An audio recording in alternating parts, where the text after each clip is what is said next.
After watching this video, you're never gonna play chess the same way you did before. Key strategic principles that go hand in hand with huge tactical opportunities. Ideal game to boost your chess level instantly.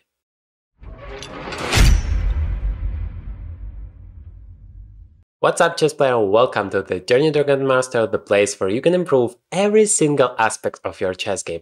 This is the most instructive game that has ever been played. 1895, 130 years ago, Wilhelm Steinitz, the first world chess champion, played this game against Bardeleben. This is one of the reasons today we know all of those key principles that you must use in every one of your games. And that is the perfect example to finally master it and learn it and memorize it and of course apply that to win every single one of your games. The game started with e4, e5, knight to f3, knight c6, bishop c4 and bishop c5. That is the Giuoco or the Italian game, nothing special. That is one of the most popular openings even nowadays, 130 years after this game has been played. And of course, the main line here is c3. White is immediately trying to play d4 and control the entire center. Back at the time, people already understood that the center is the most important part of the board in chess and that you should always fight for it. And of course, d4 is a huge chance. That is why we don't play knight c3. That is a developing move as well, but it doesn't really help you to play d4. And if you don't play d4, well, black just doesn't have any real troubles, at least for the time being.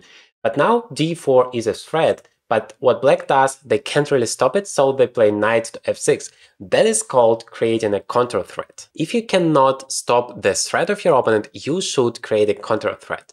That would help you to somehow say, well, you can do whatever you want, but as a result of it, I'm gonna grab your pawn, your central pawn on e4, and of course, that is very dangerous. Now, nowadays, all of the people are playing d3, trying to start this slow maneuvering game and then step by step outplay their opponent. But back at the time, of course, people didn't play like that. They wanted to go forward and just crush the opponent from the very beginning.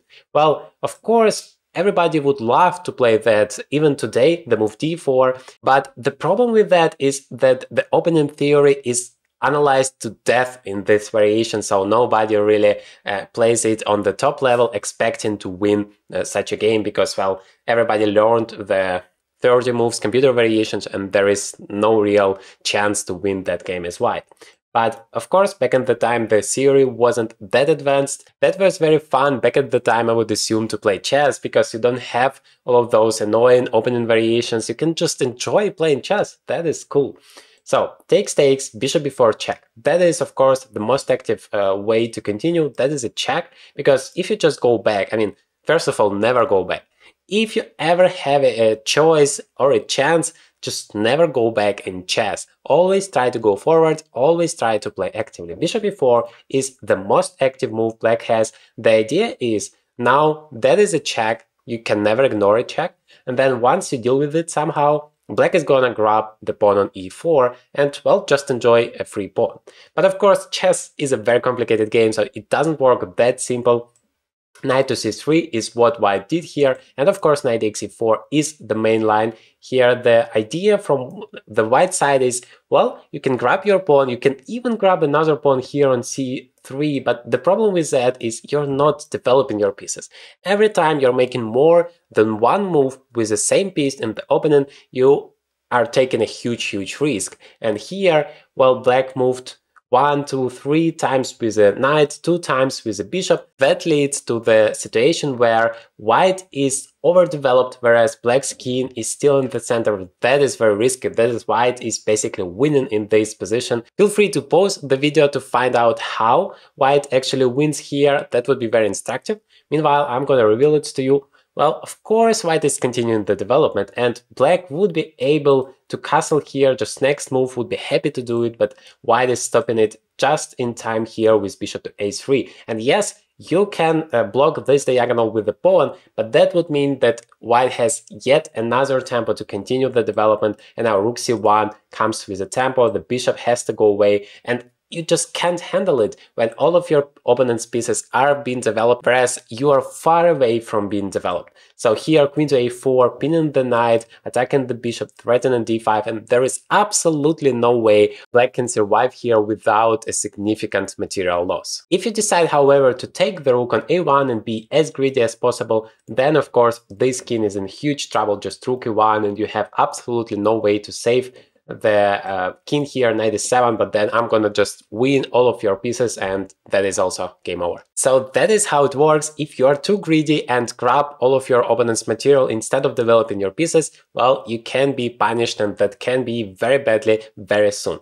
That is just the beginning of this opening variation. There is bishop takes c3, and white plays d5, and black plays bishop f6. Very crazy line, but this game is not really about the opening theory. I want to teach you those key strategic principles, as well as how you should find the amazing tactical opportunities that are almost always there, but you just don't know about it. So let's come back to the game. Instead of taking the pawn on e4, I guess black was really afraid of all of those complications. They just played d5, because this move kind of allows to develop new pieces, opening up this bishop, for example, which can go here or here, but at the same time, well, white can just take it. Now knight takes, and we have a very similar position to the previous variation with knight takes e4, but guess what? White is not a pawn down. That is a huge advantage, but the pin is the same. So white is dealing with that in the same manner, namely doing castles. And now, well, you can take your pawn on c3, you can take it twice, but here it's even worse, because let's say after bishop a3, there is absolutely no pawn covering this diagonal. Or even worse, white can just play queen to b3, attacking here both guys on f7 and c3, and you can grab an entire rook, but it doesn't help you at all, because after bishop takes and bishop a3, once again, absolutely no pieces to cover the king. I can even just take this bishop first, then come back to e1, grab all of your pieces, and you have absolutely nothing to deal with it. That is why black is playing bishop to e6 here. The idea is clear: to develop a new piece, to block this key e file, so king has at least some defense, protect the knight on d5, and at the same time create a counter threat, which is knight takes c3, and then notice that the bishop on c4 is unprotected. Now, according to the key opening principles, what should be white's next move? Feel free to pause the video for a second. It's an incredibly instructive moment here. So the key opening principle is that the development is the king. So you need to develop all of your pieces as fast as possible and as active as possible. That is the golden rule. So there are two good moves here for whites developing a new piece. One is rook to e1. That is actually objectively the best move here, developing the rook and at the same time making it incredibly active here against the king. And the second one is bishop to g5. That is the move that has been played. This move has an advantage that it's also creating a threat attacking the queen directly. And you can even see here the miss sign from the chess.com review indicating that, well, there was a much bigger opportunity, not saying that this move is a mistake or a blunder, but just rook e1 was so much better according to chess.com. But bishop g5 is a bad enough for black. I mean, how do you deal with that? We are developing yet a new piece with a tempo. If you play queen d7, then we are just winning a huge tempo, making our bishop very strong there, very active on g5, basically for free. So black decided, no, I'm not gonna do that. Instead, I want to play bishop e7, and I want to use that chance to exchange some pieces, because black is feeling that white is having the initiative, and if that happens, it usually helps you to exchange your pieces. That is a very instructive moment here. If you have the initiative, generally you don't want to exchange the pieces without a very good reason, because that would decrease your attacking chances. If your opponent has attacking opportunities, has the initiative on the other hand, then it's vice versa. You would like to exchange as many pieces as possible, because you reduce his attacking opportunities and therefore makes it simpler for you to deal with his threats. But white says, well, you want to exchange? Let's exchange. So here first bishop d5 has been played, then knight d5, and then even bishop e7 and knight e7. So three pair of minor pieces are off the board now. And you would say, well, it fits black goals, everything is perfect, but white did all of that for a very specific reason, and I hope you would be able to find the right move right now. Very simple. It's white to move. what you should do here. Of course, it's rook to e1. We are developing a new piece. At the same time, we are not allowing black to castle. That is just a dream for black here. If you imagine we are playing some random move like h3 now and giving just one tempo for black,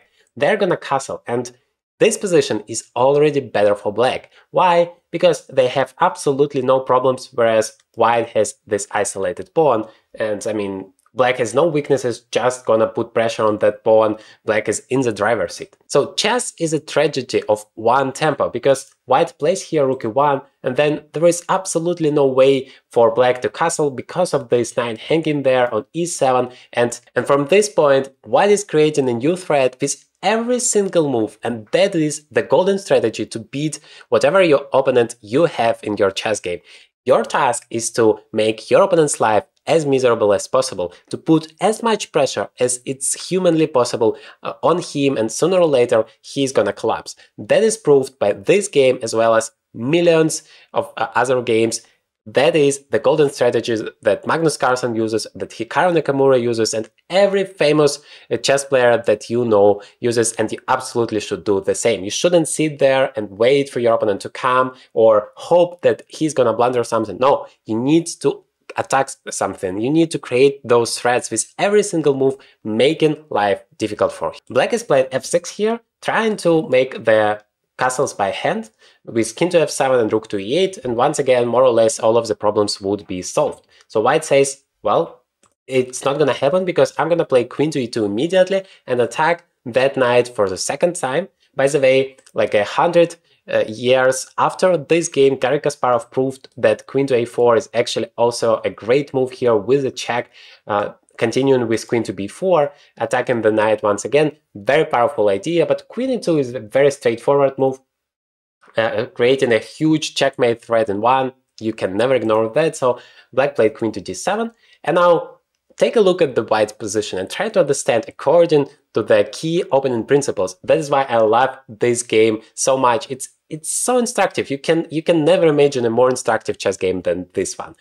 What you should do next as white. Okay, I hope you have figured it out correctly. Of course, all of our pieces are already more or less active, except for this rook at a1. And you remember, your golden rule is to bring all of your pieces into the game. All of your pieces connect to the attack. Not just a handful of them, not all but one, but literally every single one of your pieces should work. Otherwise, you're just not using all of your resources, and that doesn't make any sense. The question is, where do you put this rook? Obviously not to b1, it's going to be just as passive as an a1, but you have two legitimate squares here, c1 and d1. Whichever you chose as your move is fine. I mean, the engine says rook d1 is the best move. It rather depends on your plan, what you want to do afterwards.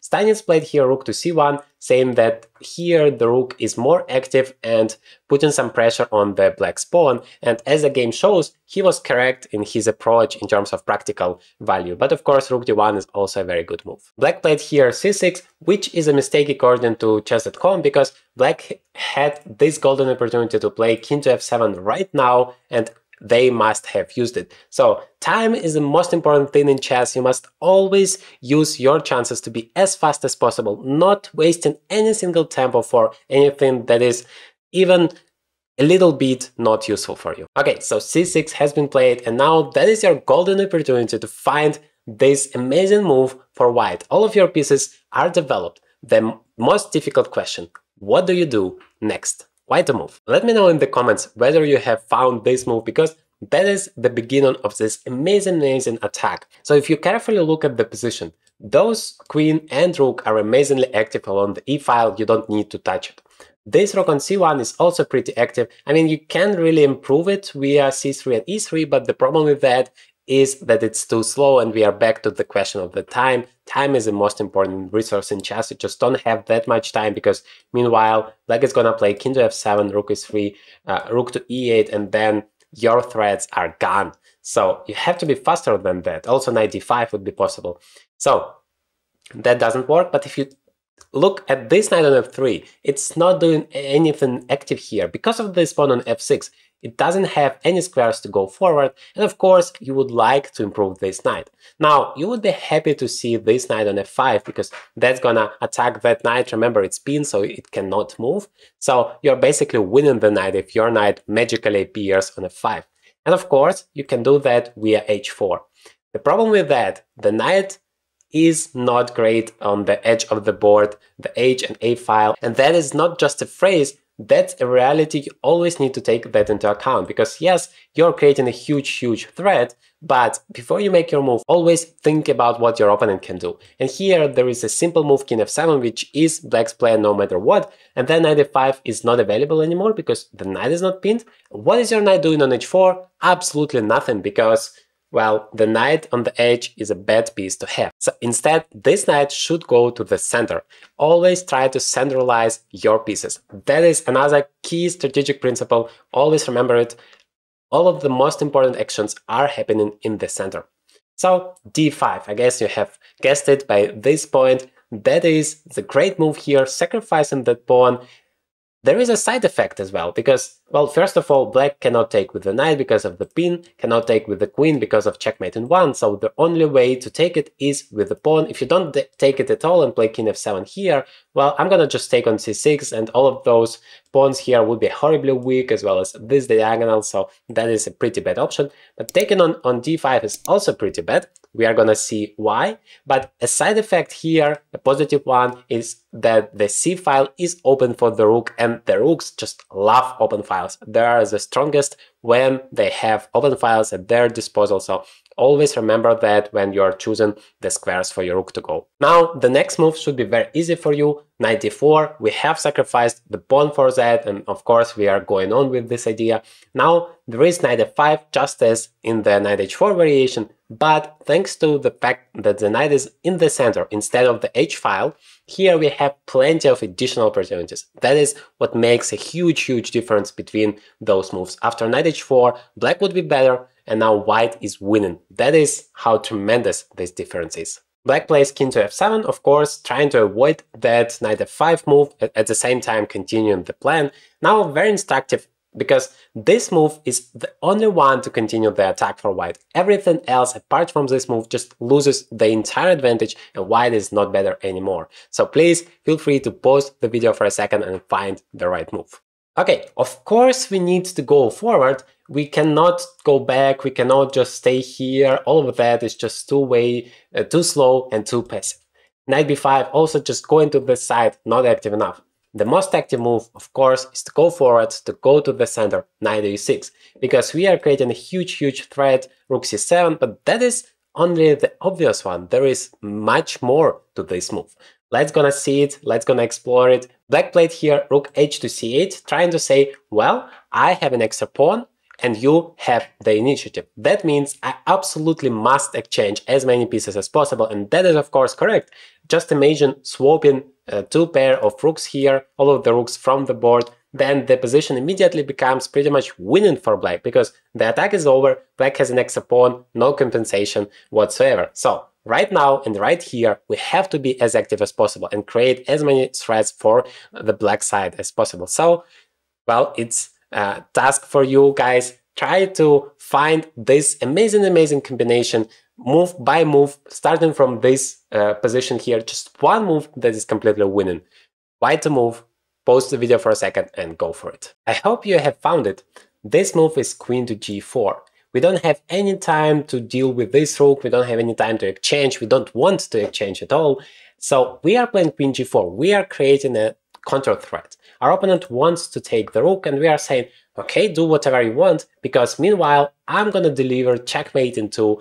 That would be tremendous. So of course, black cannot do that. Black played g6. And of course, that is just the beginning of this amazing combination. Now, the brilliant moves are coming, so try to continue. White to move, what is the best move? The only possible move for white here to continue winning the game, but good enough of course, is knight to g5 check, because we are attacking the king and the queen. That is the double attack. So there is absolutely no way to take the knight. The queen is going to be lost. So king goes back to e8, trying to defend that queen. Now, once again, the only winning move for white here, it's time for you to shine and find this absolutely brilliant combination here. But remember, you need not just find one move, but try to find the best opportunities for your opponent as well as how to deal with it. Because in the real chess game, you don't know you have a brilliant combination. You know that you might have some tactical opportunity, but the question is whether it really works or not. And to figure that out, you need to calculate the variations. And the most important thing is trying to find the best moves for your opponent, not just anticipating a blunder from his side or just some very weird weak move, but really doing your best to find the best move for him as if you were playing in his shoes. So here it comes, the brilliant move, rook takes e7. Incredible rook sacrifice here, and there are a few opportunities here for black. First of all, queen takes e7. That is probably the simplest one because in this case the rook on c8 is not defended and we can just capture it and enjoy an extra piece in the end of the day, so that's not even a question. But king takes e7 is a little bit more difficult because here we really need to know how to continue, and there are a few ways, but the simplest one is rook to e1 check. Now the king has to go somewhere. If the king goes back to d8, of course we have just knight e6 check. Now you just don't have any good squares to go because king 8, for example, we have a discover check here, the queen is attacked twice, and that is just a checkmate in a few moves after queen e6 and knight d7. I mean, that is just game over. If you go to the f file, then you're just losing your queen, so king d6 is basically the only move. And now this queen, that is the only move. That's why it's more difficult to find, because queen f4, as strong as it might seem, is actually not winning the game. It's blundering the entire advantage instead, because I can play king to c6. Now you can go back to c1, but the king is just gonna escape, and this position is actually completely winning for black now, because the attack is over. Queen b4, I have here queen to b5 just to block it, and then the checks are over. The knight is too far away from the action, so you don't have enough material to deliver a checkmate. So instead of the queen to f4 move, the right way is queen to b4, because you need to make sure that you have enough attackers for the king on this side of the board. That's why you're moving your queen here, because now king c6 is just a checkmate immediately after rook c1, so king to c7 is the only move. Now knight comes to e6, well, if you take, you're just a queen down, no chances, and if you play king to b8, trying to hide, now finally this queen comes to f4 with a check, knight, rook to c7, knight takes, and if you take it, rook e8 is a beautiful checkmate in the end. So that is why the rook is untouchable on e7. But that is not the end of the story. That is just the beginning of this crazy, one of the craziest combinations in chess history, because black didn't take this rook. Black played here king to f8. And now just look at the position. White's queen, both rooks and the knight are under attack. All of the pieces that white have. And there is absolutely no chance to save all of them because, well, you can grab the queen all you want, but there is gonna be a checkmate. And exchanging the rooks doesn't help you at all because the checkmate is coming anyway. So please feel free to continue this combination, and if you are on a more advanced level, just try to calculate it all the way till the checkmate or till the moment where it's completely winning for you. I guarantee it's gonna be a very instructive exercise for you. The only way to continue the game when all of your pieces are under attack is, of course, to give a check. Because if you give a check, then your opponent has absolutely no chance to think about his threats. Instead, he should and must focus on your threats. So rook f7. Now it's still not possible to take here because we are not gonna take the queen. Remember about checkmate here. So we are gonna take the rook instead and once again enjoy an extra knight. The king cannot take because the rook is protected. The king cannot go back because of checkmate in 1. So black played king to g8 here. How do you continue from here?